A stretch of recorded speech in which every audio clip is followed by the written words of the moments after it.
चैतवा फागुना माके बाईपुरा बाईया से आगना बाड़े हम गेलिए लाला से आगा बाड़े हम गेलिए लाल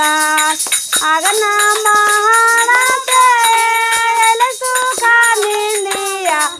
सुते गलिए टूटाली माड़ैया ला से सुते गलिए टूटाली माड़ैया लाल सुतला में हालिया में टूटली माड़ैया से सुतलो में शिवा गुरु अइलन होला से सुतलो में शिवा गुरु अइलन होला नहीं घर में गाई लटवा से इतना सुनिए में उठली चाई से गिरी गेली ना कर चारनिया होला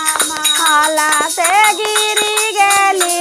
ना कर चारनिया होला ला से मांगे लगली गोदी में लालनवा से मांगे लगली गोदी में लालनमा होला कुछ नहीं सचलन शिवा गुरु कुछ ना समाजलन से देलन गोदी में लालनमा होला हला से देलन गोदी में लालनमा होला बारही बारी सावा पार पति मोराया से पूछे लगलन दिलावा के बतिया होला पूछे लगलन दिलावा के बतिया होला से की ना कर लालन मा खेलैया गनमा होला से की कर लालन मा खेलैया गनमा होला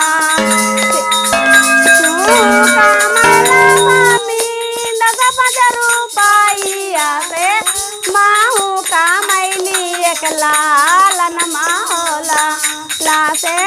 माहू कामैली एक लालनमा होला 10-5 रुपया दानी फटी फूटी जा तो से राजा चले तो एक लालनमा होला ला से राजा चले तो ये लालनमा होला नहीं हमें मानी नानी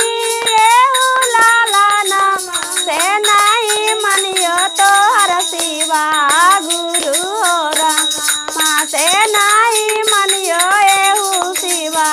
गुरु होला से कहाँ से तू लाई लालनमा होला से कहाँ से तू लाई लालनमा होला लैया में ले सामी तीन सुतगिया नमा तोरा शिवा गुरु दे तुन गे अनमा होला ला से तोरा शिवा गुरु दे तुन गे अनमा होला ला से तावा तू माना बुला लनमा होला ला से तावा तू माना बुला लनमा होला पहला में दाया मंगिया दूसरा में चारा तीसरा में गुरु पारा नमवा होला ला से तीसरा में गुरु पारा नमवा होला हर हर महादेव की जय माता पार्वती की